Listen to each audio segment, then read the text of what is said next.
শুরু হলো সব খবর। যমুনা টেলিভিশনের নিয়মিত আয়োজনে আপনাদের সবাইকে স্বাগত জানাচ্ছি। আমি ইশরাত জাহান। কার্যক্রম নিষিদ্ধ আওয়ামী লীগের 13ই নভেম্বরের কর্মসূচি ঘিরে সন্দেহভাজন কাউকে দেখলেই গ্রেপ্তার করার সিদ্ধান্ত হয়েছে। সচিবালয়ে আইনশৃঙ্খলা সংক্রান্ত উপদেষ্টা কমিটির বৈঠকে এই সিদ্ধান্ত হয়েছে বলে জানা গেছে। এই ধরনের কর্মসূচি মোকাবেলায় রাজনৈতিক দলগুলোকে ঐক্যবদ্ধভাবে মাঠে থাকার বিষয়েও আলোচনা হয় বৈঠকে। স্বরাষ্ট্র উপদেষ্টা জানিয়েছেন, আইনশৃঙ্খলা বাহিনী কঠোর অবস্থানে আছে, কোনো সন্ত্রাসীকে ছাড় দেয়া হবে না। এজন্য সন্ত্রাসীদের জামিন না দেওয়ার অনুরোধও করেছেন স্বরাষ্ট্র উপদেষ্টা।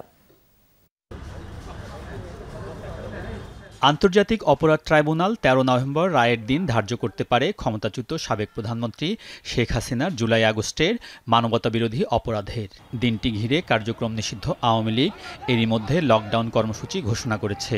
ঝটিকা মিছিলের পাশাপাশি ঢাকা, ময়মনসিংহ সহ বিভিন্ন স্থানে নাশকতামূলক কর্মকাণ্ড হচ্ছে কদিন ধরে। বাসে দেয়া আগুনে ময়মনসিংহে প্রাণও গেছে এক পরিবহন শ্রমিকের। এমন পরিস্থিতিতে আন্তর্জাতিক অপরাধ ট্রাইব্যুনালের নিরাপত্তা বাড়ানো হয়েছে। প্রসিকিউটর বলছেন, আইনের মুখোমুখি না হয়ে পালিয়ে থেকে পরিস্থিতি অস্থিতিশীল করার অপচেষ্টা করছে অপরাধীরা। আদালত ফেস না করে রাস্তাঘাটে জনদুর্ভোগ সৃষ্টি করা, যানবাহনে আগুন দিয়ে, এগুলো নিশ্চয়ই সাধারণ মানুষ ভালোভাবে নেবে না। কার্যক্রম নিষিদ্ধ আওয়ামী লীগের কর্মসূচি নিয়ে আলোচনা হয়েছে আইন শৃঙ্খলা সংক্রান্ত উপদেষ্টা কমিটির বৈঠকে। সেখানে ট্রাইব্যুনাল, মেট্রো রেল, রেল চলাচল সহ সরকারের অতি গুরুত্বপূর্ণ স্থাপনাগুলোতে নিরাপত্তা বৃদ্ধির সিদ্ধান্ত হয়েছে। নাশকতায় ব্যবহার করা হচ্ছে এমন সন্দেহে খোলা বাজারে পেট্রোল বিক্রিও বন্ধ থাকবে নির্বাচন পর্যন্ত। নাশকতাকারীরা যেন হোটেলে ও লঞ্চে অবস্থান করতে না পারে তা নিশ্চিতে অভিযান চালাবে পুলিশ ও কোস্টগার্ড। সন্দেহভাজন কাউকে দেখলে গ্রেফতার করার জন্য আইন শৃঙ্খলা বাহিনীকে বৈঠকে নির্দেশ দেওয়া হয়েছে বলে জানা গেছে। স্বরাষ্ট্র উপদেষ্টা জানিয়েছেন, পরিস্থিতি মোকাবেলায় সরকার কঠোর অবস্থানে আছে, এক্ষেত্রে কেউ ছাড় পাবে না। সন্দেহভাজন কাউকে দেখলে সাথে সাথে আইন শৃঙ্খলা বাহিনীকে জানানো। কোনো সন্ত্রাসীকেই কোনো ধরনের ছাড় দেওয়া হবে না। যারা জামিন দেয় তারা যেন অন্তত এই অ্যাকচুয়াল সন্ত্রাসীগুলি যেন জামিন না দেয়। শক্ত অবস্থানের জন্য আপনারা দেখছেন আমাদের পেট্রোলিং সংখ্যা বাড়ানো দেওয়া হয়েছে, প্লাস আইন শৃঙ্খলা বাহিনীগুলি তাদের স্ট্যাটিক ডিউটিগুলো আরও বৃদ্ধি করা হয়েছে। 13 তারিখকে সামনে রেখে আওয়ামী লীগ এক ধরনের ডিস্ট্রাকটিভ এবং ভায়োলেন্ট অ্যাক্টিভিটিস করার চেষ্টা করছে। তা আমাদের পুলিশ সারা দেশেই অ্যালার্ট আছে। আইন শৃঙ্খলা সংক্রান্ত উপদেষ্টা কমিটির বৈঠকে আওয়ামী লীগ ও এর অঙ্গ সংগঠনের নাশকতা মোকাবেলায় রাজনৈতিক দলগুলোর সহযোগিতা চাওয়ার বিষয়েও আলোচনা হয়েছে। বড় ধরনের মিছিল কোথাও হচ্ছে না, বাসে লাগুন এবং কয়েকটা জায়গায় ককটেল ও বিস্ফোরণ হয়েছে, এগুলি যেন না দেওয়া করতে পারে এই জন্য আইন শৃঙ্খলা বাহিনীকে ইনস্ট্রাকশন দেওয়া হয়েছে। বিভিন্ন রাজনৈতিক দলকেও বলবো, এই দুষ্কৃতিকারীদের প্রতিহত করা কিন্তু শুধু সশস্ত্র বাহিনী বা আইন শৃঙ্খলা বাহিনী না, এটা আপনারও কিন্তু নৈতিক দায়িত্ব। স্বরাষ্ট্র উপদেষ্টা জানিয়েছেন, নির্বাচন ঘিরে অবৈধ অস্ত্র উদ্ধারের কার্যক্রম আরও জোরদার হচ্ছে। সীমান্ত দিয়ে অস্ত্র ও সন্ত্রাসীরা যেন প্রবেশ করতে না পারে, এজন্য নির্দেশনা দেয়া হয়েছে বিজিবিকে। আমাদের এখন নির্বাচনের প্রস্তুতি মোটামুটি সন্তোষজনক। সব বাহিনীগুলি তাদের ট্রেনিং প্রায় শেষ পর্যায়ে নিয়ে আসছে, হয়তো কিছুদিনের ভিতরে আমাদের শেষ হয়ে যাবে। স্বরাষ্ট্র উপদেষ্টা জানান, নির্বাচন পর্যবেক্ষণ ও নিরাপত্তার জন্য বডি ক্যামেরা কেনার প্রক্রিয়া চলতি সপ্তাহেই শেষ হবে। আলমগীর স্বপন, যমুনা নিউজ, ঢাকা। ময়মনসিংহের ফুলবাড়িয়ায় বাসে দুর্বৃত্তদের দেয়া আগুনে পুড়ে মারা যাওয়া চালক জুলহাসের বাড়িতে কান্না থামছে না। পরিবারের একমাত্র উপার্জনক্ষম ছিলেন তিনি। 1 বছর আগে বিয়েও করেছিলেন, কিন্তু আগুনে পুড়ল নতুন সংসার। এই ঘটনায় আহত হয়েছেন 2 জন। কার্যক্রম নিষিদ্ধ আওয়ামী লীগ এই নাশকতা চালিয়েছে বলে প্রাথমিক ধারণা পুলিশের।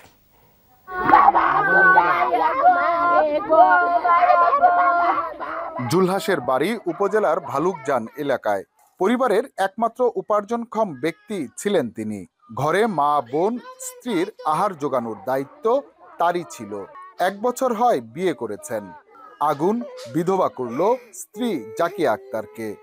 পরের গাড়ি চালাইতো, যদি গাড়ি কোনো ক্ষয়ক্ষতি হয়ে যায়, এমনিকে আমার ভাই আইসেন না, কোন শত্রু গো আমার ভাইয়ের সেদিন করে পুইরা মারলো। আমার জামাই একলাই কামাই করে সংসার চালাইতো, আমার জামাই তো আছে।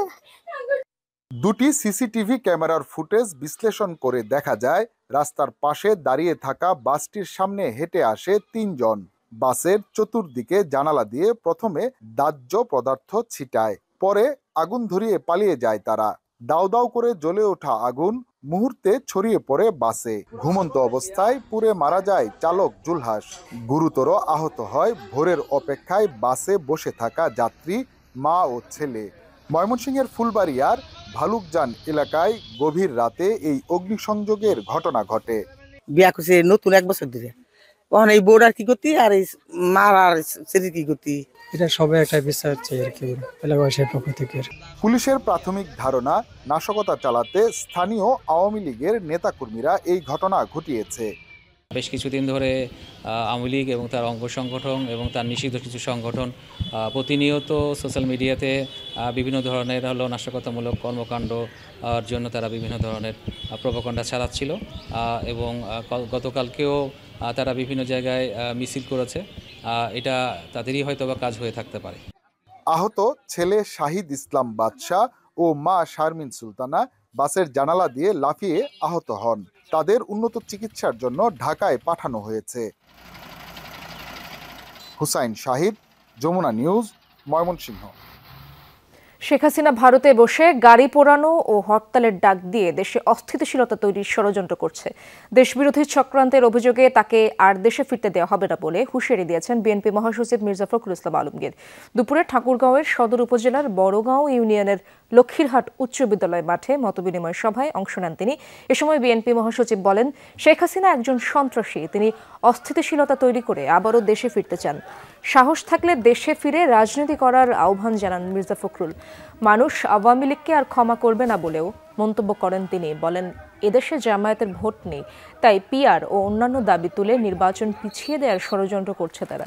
পরে রোড যুব সংসদ মাঠে শহীদ জিয়া ফুটবল টুর্নামেন্টের ফাইনাল খেলা উদ্বোধন এবং মোহাম্মদপুর ইউনিয়নের গিলাবাড়ি ফেসরাডাঙ্গি বাজারে পৃথক মতবিনিময় সভা করেন।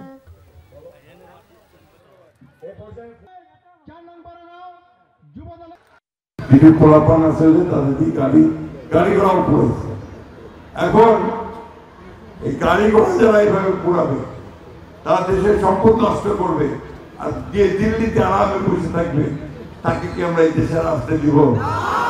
তাহলে তুমি আসো, এই দেশের সামনে, জনগণের সামনে আসে রাজনীতি করো।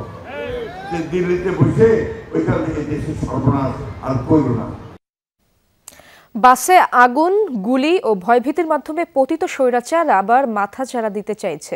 বিভাজন নয়, সকলকে ঐক্যবদ্ধ হয়ে গণতন্ত্র রক্ষার আহ্বান জানিয়েছেন বিএনপির স্থায়ী কমিটির সদস্য ডক্টর এজেডএম জাহিদ হোসেন। বিকেলে দিনাজপুরের নবাবগঞ্জের মাহমুদপুর ইউনিয়নের হরিনাথপুর স্কুল মাঠে বিএনপি আয়োজিত সভায় এসব কথা বলেন তিনি। এ সময় তিনি আরও বলেন, দীর্ঘদিন জনগণ তাদের অধিকার প্রতিষ্ঠা করতে পারেনি। ফেব্রুয়ারি নির্বাচন গণতন্ত্র প্রতিষ্ঠার সুযোগ এনে দিয়েছে। সভায় স্থানীয় বিএনপি ও সহযোগী সংগঠনের নেতাকর্মীরা উপস্থিত ছিলেন।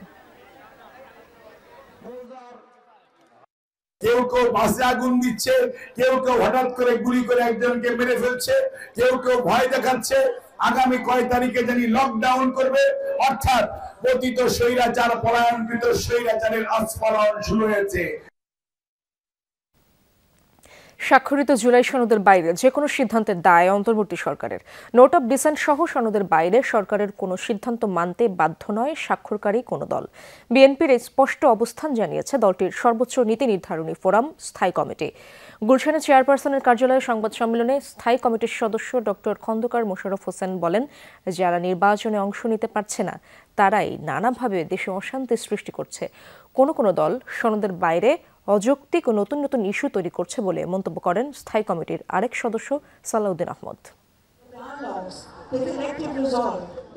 বিভিন্ন রাজনৈতিক দলের ভিন্নমত সংক্রান্ত নোট অব ডিসেন্ট সহ সংসদ ভবনের দক্ষিণ প্লাজায় জুলাই সনদ স্বাক্ষরিত হয় 17 অক্টোবর। এর 10 দিন পর 28 অক্টোবর সেই নোট অব ডিসেন্ট বাদ দিয়ে জুলাই সনদ বাস্তবায়ন প্রক্রিয়ার সুপারিশ চূড়ান্ত করে ঐকমত্য কমিশন। সরকারের বিরুদ্ধে প্রতারণার অভিযোগ তোলে বিএনপি সহ সমমনা দলগুলো। এসব নিয়ে রাজনৈতিক দলগুলোকে নিজেদের মধ্যে আলোচনা করতে সরকারের বেঁধে দেয়া 1 সপ্তাহের সময়ও শেষ।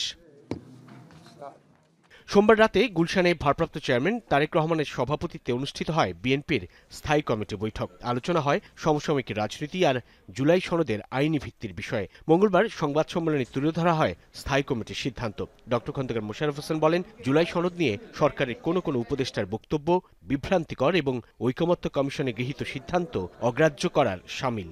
যে জুলাই জাতীয় সনদে উল্লিখিত বিষয়দের বাইরে সরকার কোনো সিদ্ধান্ত ঘোষণা করলে সনদে স্বাক্ষরকারী কোনো দলের জন্য তা মান্য করার বাধ্যবাধকতা থাকবে না।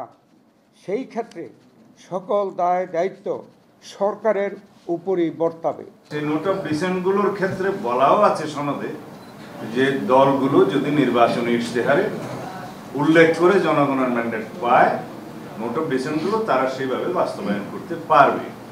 এখানে আমরা 100% একমত। এখনো আমরা সেই জায়গায় আছি এবং আমরা স্বাক্ষরিত সনদের বাইরে নাই।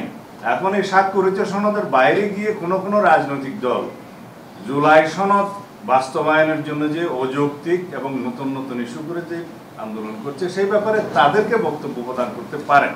জাতীয় নির্বাচনের দিনই গণভোট আয়োজনের পক্ষে নিজেদের অবস্থান তুলে ধরে বিএনপি। জুলাই সনদের আইনি ভিত্তি প্রসঙ্গে নেতারা বলেন, রাষ্ট্রপতির অধ্যাদেশ ছাড়া আদেশ জারির কোনো সুযোগ নেই। একমাত্র অধ্যাদেশ প্রণয়ন করা ছাড়া রাষ্ট্রপতির অন্য কোনোভাবে আইন প্রণয়ন করার ক্ষমতা এখন নেই। কিন্তু যদি এখন কোনো প্রজ্ঞাপনকে আদেশ নামকরণ করতে চায় এবং সেটার আইনি মর্যাদা না থাকে, সেটা প্রজ্ঞাপনের মাধ্যমে সরকার প্রকাশ করতে পারে, গেজেট নোটিফিকেশন, আইন হবে না সেটা। দেশের বিভিন্ন স্থানে সংঘটিত সহিংসতার সঙ্গে জুলাই সনদ নিয়ে চলমান বিতর্কের কোনো সম্পর্ক নেই বলেও মনে করে বিএনপি। এই নির্বাচনকে নিয়ে নানা রকম ষড়যন্ত্র চলছে। যারা নির্বাচনে অংশগ্রহণ করতে পারছে না, নানাভাবে তারা দেশে অশান্তি সৃষ্টি করার চেষ্টা করছে। তাই এটা সরকারের সাথে এই বিষয়ের কারণে কিন্তু হচ্ছে না। দলের শীর্ষ নেতারা বলেন, রাজপথে নয় বরং সরকারের পক্ষ থেকে আলোচনার কোনো আহ্বান জানালে তা করার সুযোগ আছে। আলোচনার জন্য আহ্বান জানায়, সেই ক্ষেত্রে আলোচনার সুযোগ থাকতে পারে, রাজপথে তো নয়। সাইফুদ্দিন রবিন, যমুনা নিউজ, ঢাকা। বিএনপির ওপর অসাংবিধানিক সিদ্ধান্ত চাপিয়ে দেওয়ার চেষ্টা হচ্ছে এমন অভিযোগ করেছেন দলটির স্থায়ী কমিটির সদস্য আমির খসরু মাহমুদ চৌধুরী। বিকেলে রাজধানীর ইঞ্জিনিয়ার্স ইনস্টিটিউটে জাতীয়তাবাদী পল্লী চিকিৎসক অ্যাসোসিয়েশনের সমাবেশে একথা বলেন তিনি। আমির খসরু বলেন, যাদের সিদ্ধান্ত দেওয়ার ক্ষমতা নাই তারাও সিদ্ধান্ত দেওয়ার চেষ্টা করছে। তারা গণতন্ত্রে বিশ্বাস করে কিনা এমন প্রশ্ন তুলে তিনি ঐকমত্যের বাইরে গিয়ে নির্বাচনকে বাধাগ্রস্ত না করার আহ্বান জানান। আমির খসরু জানান, ক্ষমতায় গেলে স্বাস্থ্য খাতে বিনিয়োগ বাড়াবে বিএনপি। প্রতিটি পরিবার বিনামূল্যে প্রাথমিক স্বাস্থ্যসেবা পাবে।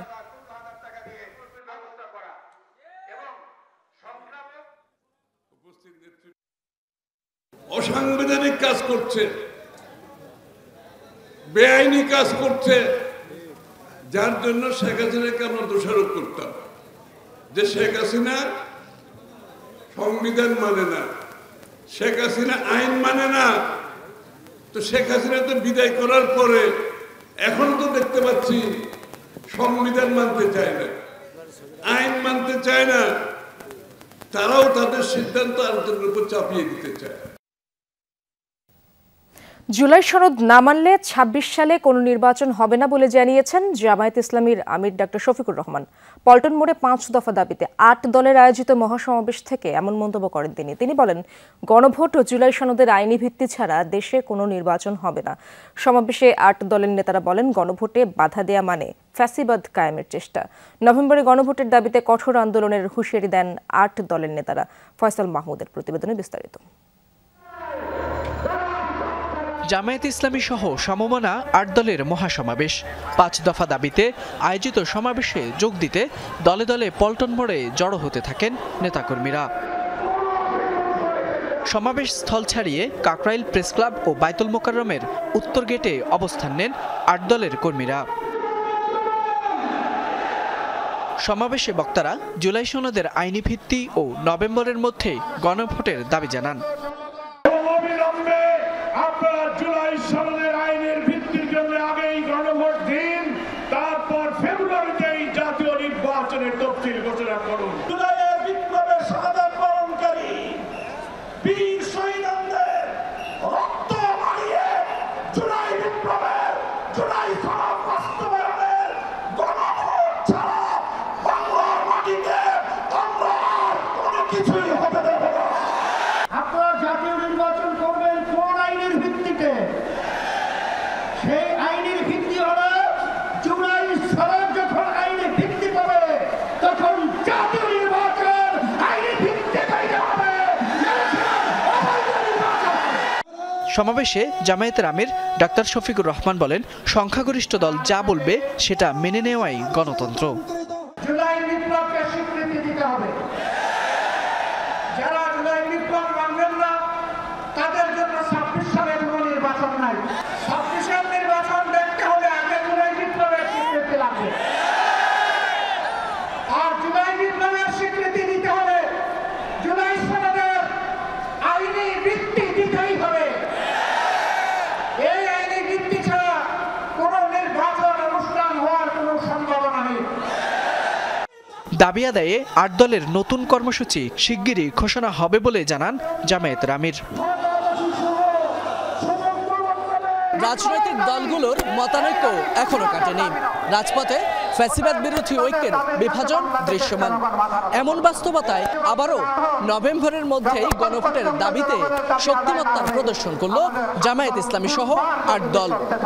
যে কোনো মূল্যে দাবি আদায়ের ঘোষণা দিয়ে আন্দোলন আরও তীব্রতর করার হুঁশিয়ারি দলগুলোর নেতাদের।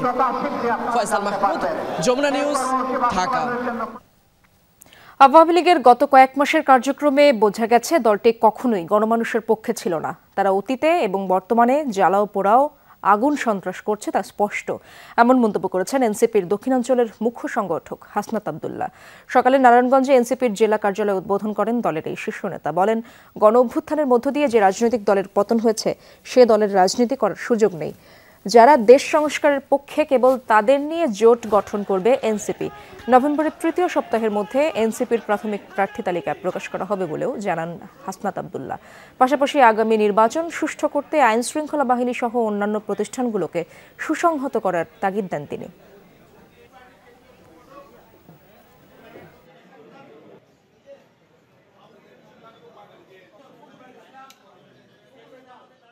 আওয়ামী লীগ কখনোই গণমানুষের দল ছিল না। এই যে আগুন সন্ত্রাস জ্বালা পোড়াও এগুলো কারা করেছিল অতীতে এবং বর্তমানে কারা করেছে এটি সুস্পষ্ট হয়ে গিয়েছে গত 2 দিনের কার্যক্রম। ক্যাটালিস্টের ভূমিকায় চলে যাবে প্রশাসন আর জনগণ হয়ে যাবে মাইনর। আসলে সেই নির্বাচন দিয়ে আমাদের গণতান্ত্রিক প্রত্যাশিত রূপান্তর কতটা ঘটবে সেটির বিষয়ে আমরা সন্দিহান। সংসদ নির্বাচনের প্রচারণায় পোস্টারে নিষেধাজ্ঞা রেখে দল ও প্রার্থীর আচরণবিধির গেজেট প্রকাশ করছে ইসি। কমিশনের সিনিয়র সচিব আক্তার আহমেদ জানান, প্রচারণায় প্লাস্টিকের কোনো জিনিস ব্যবহার করা যাবে না, তবে ইলেকট্রনিক ডিজিটাল ডিসপ্লে বোর্ড ব্যবহার করা যাবে বলে জানান তিনি। বিকেলে এক ব্রিফিংয়ে কথা বলেন তিনি। রাজনৈতিক দলগুলোর সাথে সংলাপ বিষয়ে ইসি সচিব জানান, বৃহস্পতিবার থেকে দলগুলোর সাথে সংলাপে বসার ইচ্ছে আছে কমিশনের। এতদিন নির্বাচনী আচরণবিধি প্রকাশের অপেক্ষায় ছিলেন তারা। জানান, সীমানার জটিলতায় নির্বাচনের তফসিলে প্রভাব পড়তে পারে, তবে তা নির্ভর করবে আদালতের আদেশের পর্যালোচনার উপর। এর আগে সোমবার রাতে ত্রয়োদশ জাতীয় নির্বাচনকে সামনে রেখে রাজনৈতিক দল ও প্রার্থীর আচরণ বিধিমালা 2025 জারি করে নির্বাচন কমিশন। গণপ্রতিনিধিত্ব আদেশ আরপিও সংশোধন অধ্যাদেশ জারির পর সেই আলোকেই আচরণবিধি গেজেট আকারে জারি করে ইসি। পোস্টারকে নিষিদ্ধ করা হয়েছে, এটা সম্পর্কে আপনারা জানতে চেয়েছিলেন। আমরা আগেও বলেছি যে এটা পোস্টারটা এবার নিষিদ্ধ করা হয়েছে। প্লাস্টিক জাতীয় যে কোনো বিষয়, যে কোনো জিনিস ব্যবহার করা যাবে না। ফেস্টুন করা যাবে, লিফলেট করা যাবে, তার একটা আকার আকৃতি দেওয়া আছে। বাগেরহাটে 4টি সংসদীয় আসন বহালের রায়ের বিরুদ্ধে চেম্বার আদালতে আবেদন করেছে নির্বাচন কমিশন। আর আদালতের রায় অনুযায়ী বাগেরহাট 4 আসন বহাল রাখার বিষয়ে ইসিকে সিদ্ধান্ত নেওয়ার আহ্বান জানিয়েছে সেখানকার স্থানীয় রাজনৈতিক দল ও বিভিন্ন সামাজিক সংগঠনের নেতৃবৃন্দ। সকালে নির্বাচন ভবনে সিইসির সাথে সাক্ষাৎ শেষে সংশ্লিষ্ট এলাকার বিএনপি, জামায়াত ইসলামী সহ বিভিন্ন রাজনৈতিক দলের নেতারা হাইকোর্টের রায়কে ন্যায় বিচার উল্লেখ করেন। রায়ের কপি এখন পর্যন্ত নির্বাচন কমিশনে না এলেও পরবর্তীতে ইসির পক্ষ থেকে বিষয়টি নিয়ে যেন আপিল না করা হয় এ বিষয়ে ইসিকে অনুরোধ জানান তারা। এ সময় সিইসির সাথে বিষয়টি নিয়ে ফলপ্রসূ আলোচনা হয়েছে বলেও দাবি তাদের। এর আগে সংসদ নির্বাচন সামনে রেখে দেশের অন্তত 39টি আসনের সীমানায় ছোট বড় পরিবর্তন আসে। এতে গাজীপুরে একটি আসন বেড়ে বাগেরহাটে একটি আসন বাদ যায়। গতকালই সীমানা পুনর্নির্ধারণের বিষয়ে নির্বাচন কমিশনের সিদ্ধান্ত অবৈধ ঘোষণা করে হাইকোর্ট। রায়ে বাগেরহাটে 4টি সংসদীয় আসন বহাল থাকা সহ গাজীপুরে একটি আসন কমানোর নির্দেশ দেওয়া হয়।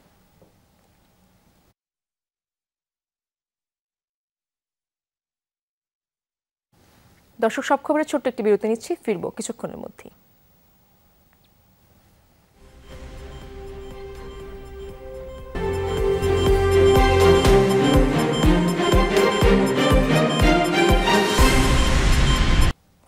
তত্ত্বাবধায়ক সরকার ব্যবস্থা ফিরবে কিনা ২০ নভেম্বর সিদ্ধান্ত জানাবেন সর্বোচ্চ আদালত।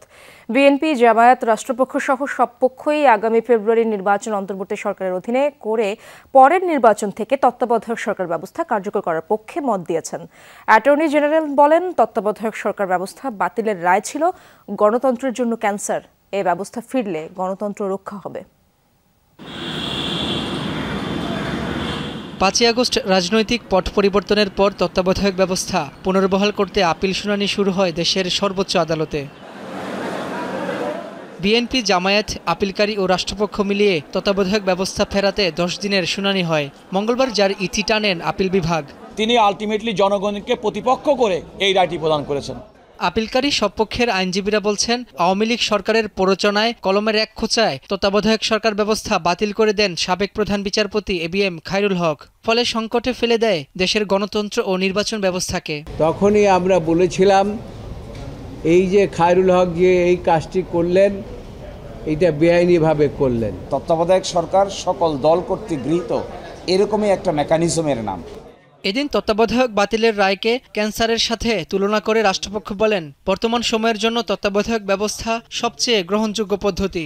অন্তর্বর্তীকালীন সরকার না তত্ত্বাবধায়ক সরকার, সেই দ্বন্দ্ব নিরসন এবং পরিহার করার জন্য ক্লিয়ার গাইডলাইন ওখানে দেওয়া আছে গোলকনাথ মামলার রায়ের আলোকে, যে তত্ত্বাবধায়ক সরকার ব্যবস্থা প্রসপেক্টিভ হবে এবং প্রসপেক্টিভ হলে সেটা আগামী নির্বাচনের থেকে কার্যকর হতে পারে।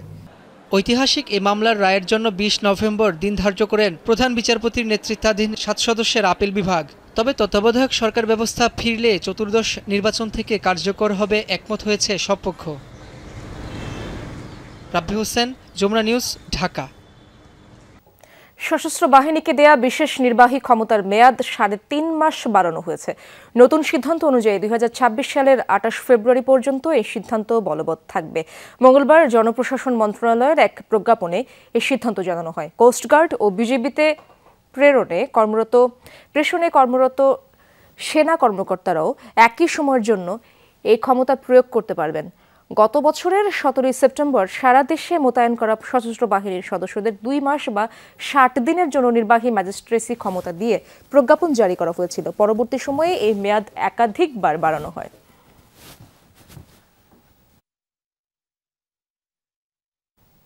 টাঙ্গাইলে মাইক্রোবাসের ধাক্কায় সিএনজি অটোরিকশার গ্যাস সিলিন্ডার বিস্ফোরণে দগ্ধ হয়ে একজনের মৃত্যু হয়েছে। দুপুরে কালীহাতি উপজেলার নগরবাড়ি এলাকায় এই ঘটনা ঘটে। স্থানীয়রা জানায়, টাঙ্গাইল থেকে ভুয়াপুরগামী সিএনজি অটোরিকশাটি নগরবাড়ি এলাকায় পৌঁছালে পেছন থেকে একটি মাইক্রোবাস ধাক্কা দেয়। এতে গ্যাস সিলিন্ডার বিস্ফোরিত হয়ে আগুন ধরে যায় অটোরিকশাটিতে। চালক কোনো রকমে বের হতে পারলেও দগ্ধ হয়ে মারা যান এক যাত্রী। খবর পেয়ে আগুন নেভায় ফায়ার সার্ভিস। আহত চালককে হাসপাতালে ভর্তি করা হয়েছে।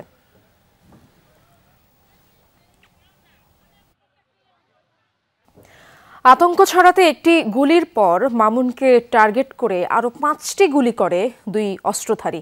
সহযোগী পালিয়ে গেলেও দ্বিতীয় গুলিটি গায়ে লাগার পরেই হাসপাতালে ফটকের সামনে পড়ে যান মামুন। সেখানে দাঁড়িয়েই অস্ত্রধারীরা টার্গেট করে আরও কয়েকটি গুলি করা হয়। আশপাশে মানুষ এতটাই আতঙ্কিত হয়েছিল যে কেউ সামান্য প্রতিবাদও করতে পারেননি। খুনের ঘটনায় মামলা হয়নি এখনো। সন্ত্রাসীদের আধিপত্যকে কেন্দ্র করে এই হত্যাকাণ্ড কিনা তা খতিয়ে দেখছে পুলিশ।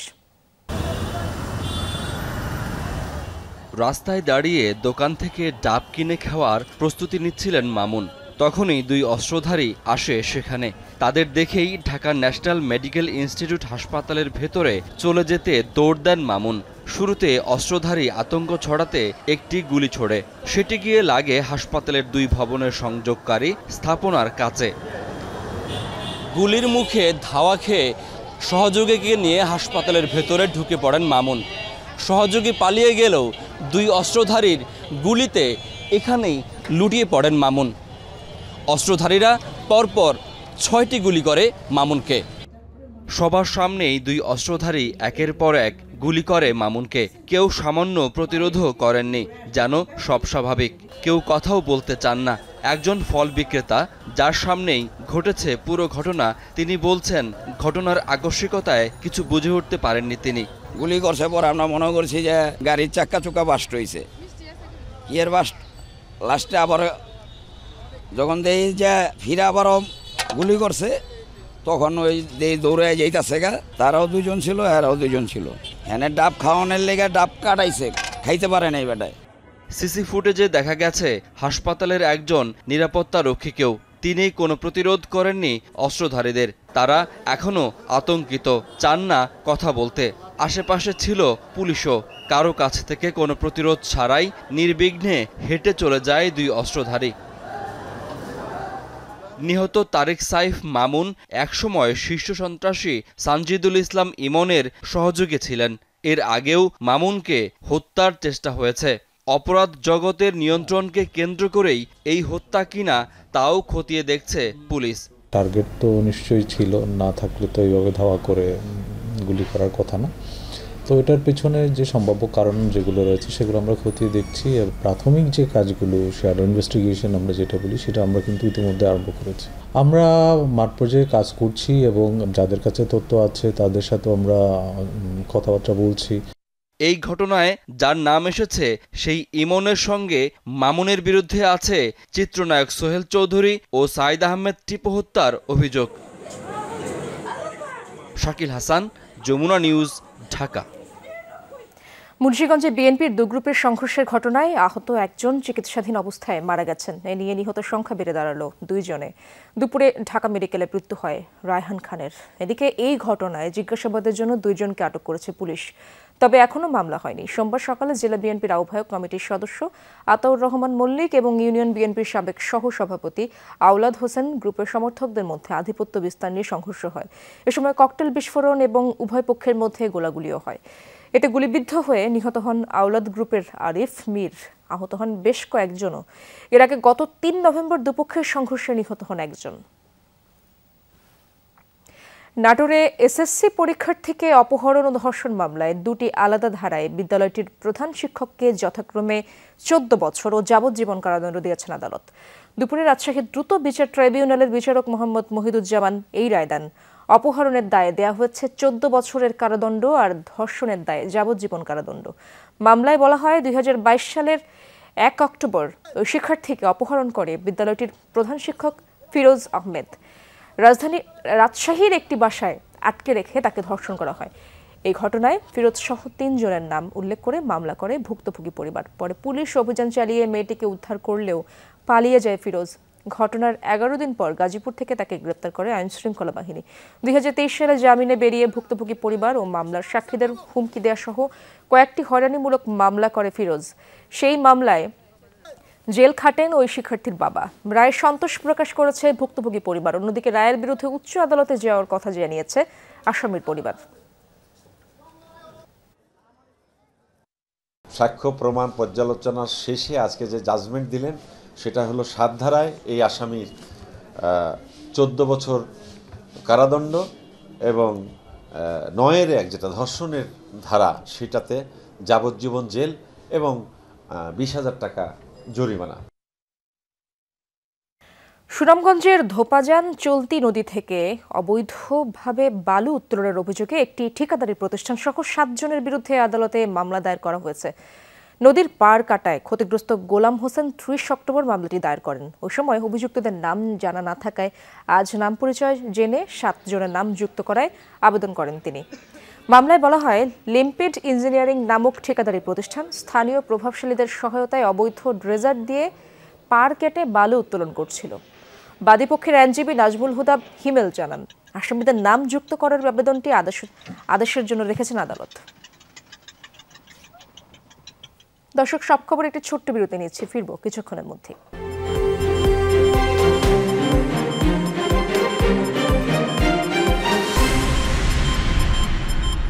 দিল্লিতে বিস্ফোরণের ঘটনায় বাংলাদেশকে জড়িয়ে ভারতের গণমাধ্যমের খবর ভিত্তিহীন বলে দাবি করেছেন পররাষ্ট্র উপদেষ্টা তৌহিদ হোসেন। বিকেলে এক ব্রিফিংয়ে এই কথা বলেন তিনি। অভিযোগ করেন, সুযোগ পেলে বাংলাদেশের ওপর দোষ চাপায় ভারত। যাই কিছু ঘটুক না কেন, মিডিয়া আমাদের উপর দোষ চাপানোর চেষ্টা করবেই, কিন্তু কোনো কারণ নেই এটা বিশ্বাস করার। কোনো সেন্সিবল লোক তো এটা বিশ্বাস করবে না, কাজে এটা নিয়ে আমরা বতার না। ময়মনসিংহ থেকে নেত্রকোনার জারিয়াগামী বলাকা কমিউটার ট্রেনের ইঞ্জিন আগুনে পুড়েছে। সকালে শম্ভুগঞ্জ ও বিশকা এলাকায় মাঝামাঝি এই ঘটনা ঘটে। রেলওয়ে কর্তৃপক্ষ জানায়, আগুন লাগার পরপরই ট্রেনের ইঞ্জিন বন্ধ হয়ে যায়। যাত্রীদের নিরাপদে সরিয়ে নেওয়া হয়। ঘটনাস্থলে যায় ফায়ার সার্ভিস ও রেলওয়ের টেকনিক্যাল টিম। প্রাথমিকভাবে ধারণা, যান্ত্রিক ত্রুটির কারণেই ইঞ্জিনে আগুন লাগে। এই ঘটনায় ময়মনসিংহ জারিয়া রুটে 3 ঘণ্টা ট্রেন চলাচল বন্ধ ছিল।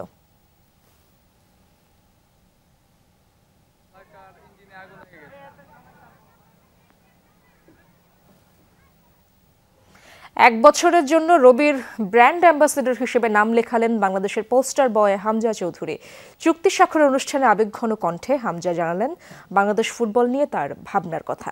দেশের ফুটবলকে এগিয়ে নিয়ে হামজা গর্বিত করতে চান নিজের বাবা মাকে। পাশাপাশি আসন্ন ভারত ও নেপাল ম্যাচ নিয়ে নিজের প্রত্যাশার কথা জানান নাম্বার 8। সাম্প্রতিক সময়ে বাংলাদেশের ফুটবলের ব্র্যান্ড কিংবা পোস্টার বয় যাই বলা হোক না কেন, সবার আগে যার নাম আসবে তিনি হামজা দেওয়ান চৌধুরী। ইংলিশ প্রিমিয়ার লিগে খেলা দেশের এই পোস্টার বয়কে দেখা যাবে এখন রবির ব্যানারে। কারণ 1 বছরের জন্য রবির ব্র্যান্ড অ্যাম্বাসেডর হিসেবে নিজের নাম লিখিয়েছেন হামজা। মঙ্গলবার রবির কর্পোরেট অফিসে আনুষ্ঠানিকভাবে সম্পন্ন হয় 2 পক্ষের চুক্তি স্বাক্ষর।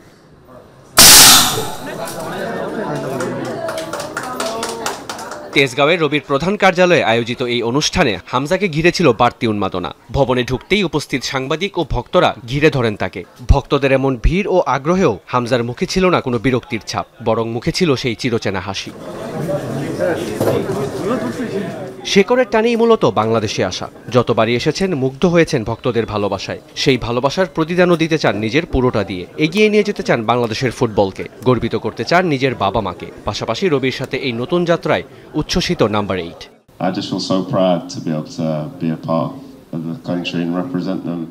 রবির সাথে যুক্ত হতে পেরে খুব ভালো লাগছে। আমি যে ভালোবাসা পাই সেটা আমি খুব ভালোভাবে লালন করি, চেষ্টা করি তা সবার সঙ্গে ভাগাভাগি করে নিতে। এটাই আমাকে বারবার এখানে ফিরে আসার ইচ্ছে জাগায়। প্রত্যেক সন্তানই চায় তার বাবা মাকে গর্বিত করতে। আমি দেশের সন্তান হিসেবে পুরো জাতিকে গর্বিত করতে চাই। শুধু হামজা নয়, তার পরিবারেরও বাংলাদেশের প্রতি রয়েছে অগাধ ভালোবাসা। তারাও আসতে চায় এই দেশে। এবার পরিবারের দেশে আসার দিনক্ষণ জানালেন হামজা। যখনই আমি বাংলাদেশ ছাড়ি, আমার বাচ্চারা বলে তারা বাংলাদেশে ফিরতে চায়। তারাও এদেশের মানুষের ভালোবাসায় মুগ্ধ। তাই ইনশাআল্লাহ তারা মার্চে আবার ফিরে আসবে। ঘরের মাটিতে নেপাল ও ভারত ম্যাচকে সামনে রেখেই মূলত হামজার দেশে আসা। নেপালের বিপক্ষে প্রীতি ম্যাচ ছাড়াও রয়েছে এশিয়ান কাপ বাছাই ভারতের বিপক্ষে ম্যাচ। সেই ভারত বদের প্রত্যাশার কথা শোনালেন বাংলাদেশের এই পোস্টার বয়। ইনশাআল্লাহ 2 বড় গেম আছে। Nepal friendly game for the warm up ইন্ডিয়ার গেমের সঙ্গে। সো লাস্ট ইয়ার রেজাল্টস আমরা হয়ে গেছে না, বাট আমরা একবারে ক্লোজ আছি। গুড পারফরম্যান্সেস খেলতেছি আর ইনশাআল্লাহ ইন্ডিয়ার সঙ্গে জিতবো। হামজার আগমনে দেশের ফুটবলে সৃষ্টি হয়েছে নতুন উদ্দীপনা, যার প্রমাণ মেলে মাত্র 3 মিনিটে সাধারণ গ্যালারির সকল টিকিট বিক্রি হয়ে যাওয়ায়। ফুটবলকে আরও সামনের দিকে এগিয়ে নিতে দৃঢ় প্রত্যয়ী বাংলাদেশের ফুটবলের heartbeat number 8। Riyan রাফতি, Jamuna sports, Dhaka. কুষ্টিয়ার কমলাপুরে মর্নিং গ্লোরি দাবা ক্লাবের প্রতিষ্ঠা বার্ষিকী পালিত হয়েছে। এই উপলক্ষে আয়োজন হয়েছে engineer Ranjit Kumar Pal blitz tournament. বিকেলে ক্লাবটির নিজস্ব কার্যালয়ে সংক্ষিপ্ত আলোচনা ও কেক কাটার মধ্য দিয়ে প্রতিষ্ঠা বার্ষিকী উদযাপিত হয়। এ সময় সংগঠনটির প্রতিষ্ঠাতা ও সভাপতি ডক্টর রতন কুমার পালের সভাপতিত্বে প্রধান অতিথি হিসেবে উপস্থিত ছিলেন ইসলামী বিশ্ববিদ্যালয়ের গণিত বিভাগের প্রফেসর ডক্টর আনিসুর রহমান। বিশেষ অতিথি হিসেবে উপস্থিত ছিলেন ক্লাবটির যশোর ও ঝিনাইদহ শাখার সাধারণ সম্পাদক, গ্রামীণফোনের জেনারেল ম্যানেজার সহ অন্যান্যরা। ব্লিটস টুর্নামেন্টে কুষ্টিয়া, ঝিনাইদহ এবং যশোর অঞ্চলের 32 জন আন্তর্জাতিক রেটিং প্রাপ্ত দাবাড়ু ও ক্লাবের সদস্যরা অংশ নেন।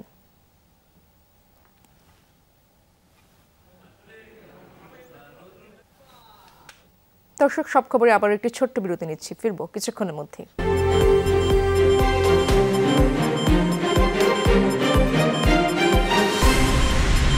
পাকিস্তানের ইসলামাবাদে আদালত চত্বরের সামনে ভয়াবহ আত্মঘাতী বোমা হামলা হয়েছে।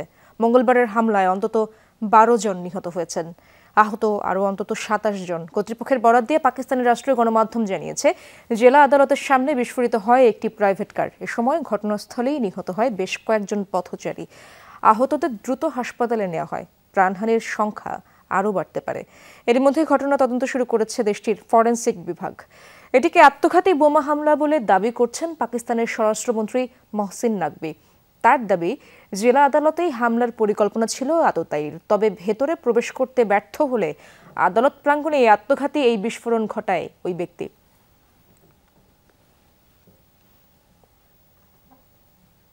রাজধানী নয়াদিল্লিতে ভয়াবহ বিস্ফোরণের পর রেড অ্যালার্ট জারি করা হয়েছে ভারতের আরও 3 মেগা সিটি মুম্বাই, চেন্নাই ও কলকাতায়। সতর্কতা জারি করা হয়েছে দেশের সব বিমানবন্দর ও জনবহুল এলাকাগুলোতে। বিভিন্ন গুরুত্বপূর্ণ পয়েন্টে বসানো হয়েছে চেকপোস্ট, চলছে তল্লাশিও।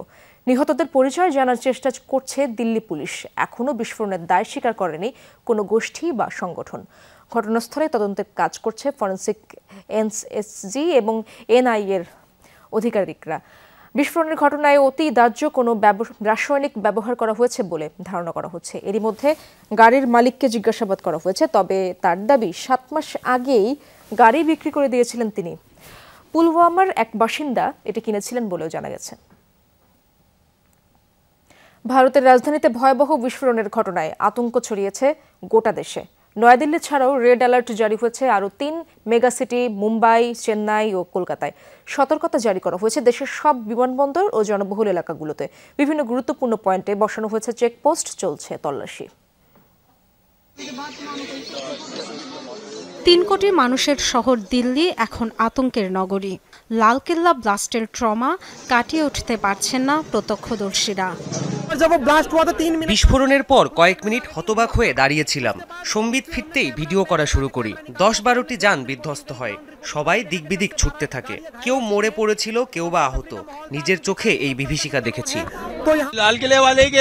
আমার ভাস্তে লালকেল্লায় মারা গেছে। সে রিক্সা চালাতো, ওই সময় ওইখান দিয়ে যাচ্ছিল। সংবাদপত্রের প্রথম পাতায় শোক আর শঙ্কার খবর। স্বজনদের খোঁজ জানতে হাসপাতাল থেকে হাসপাতালে ছুটছে মানুষ। কাল থেকে নিখোঁজ, কারো কারো হদিস মেলেনি এখনো। আমরা বারবার ফোন করেও পাচ্ছিলাম না। রাত 11টার দিকে একজন ফোন ধরে অমরজেতি হাসপাতালে আসতে বলে। রাত 12টার দিকে মরদেহ শনাক্ত করি। তারা আমাদের ঠিকঠাক কিছুই বলছে না, কেবল বলছে আহত, শারীরিক পরিস্থিতি কেমন কিছুই জানায়নি। আমরা অন্তত জানি আমার ভাই এখানে আছে, অনেকে তাও জানে না। ভয়াবহ বিস্ফোরণের পর সতর্কতা জারি হয়েছে গোটা দেশে। দিল্লি ছাড়াও কলকাতা, মুম্বাই, চেন্নাইয়ের মতো বড় বড় শহরগুলোয় নিরাপত্তার কড়াকড়ি চোখে পড়ার মতো। পথে পথে চলছে তল্লাশি। প্রতিটি বিমানবন্দরে জারি করা হয়েছে বাড়তি সতর্কতা। উত্তরপ্রদেশ ও হরিয়ানায় বিপুল পরিমাণ বিস্ফোরক, দাহ্য রাসায়নিক ও অস্ত্র উদ্ধার করা হয়েছে। বিশেষ সতর্কতা জারি করেছে দিল্লির মার্কিন দূতাবাস। মার্কিনীদের লালকেল্লা ও আশপাশের এলাকায় না যাওয়ার পরামর্শ দেওয়া হয়েছে। 3 দিন পর্যটকদের জন্য ঐতিহাসিক লালকেল্লা বন্ধ ঘোষণা করেছে দিল্লি প্রশাসন। ডরথি তাস্ট্রিন, যমুনা নিউজ। চলতি বছর সাহিত্যের অন্যতম সম্মানজনক পুরস্কার বুকার জিতলেন হাঙ্গেরিয়ান ব্রিটিশ লেখক ডেভিড সালাই। সোমবার লন্ডনে ঘোষণা করা হয় 51 বছর বয়সী এই বিজয়ীর নাম। ইংরেজি ভাষায় রচিত ফ্লেশ উপন্যাসের জন্য খেতাবটি জয় করেন ডেভিড সালাই, যেখানে নির্যাতিত হাঙ্গেরিয়ান এক অভিবাসীর গল্প তুলে ধরেন তিনি। বিদেশে ভাগ্য করেও শেষ পর্যন্ত সবকিছু হারানোর হৃদয় বিদারক কাহিনীর কারণের ব্যাপক পাঠ্যপ্রিয়তা লাভ করে বইটি। লেখনীতে ব্যক্তি জীবনের গভীর প্রতিচ্ছবির ছাপ রাখার জন্য দর্শক মহলে সমাহিত 51 বছর বয়সী সালাই এবারে ভারতীয় ঔপন্যাসিক কিরণ দেশাই ও ব্রিটিশ লেখক অ্যান্ড্রু মিলার সহ আরও 5 জনকে হারিয়ে বুকার প্রাইজ জেতেন তিনি।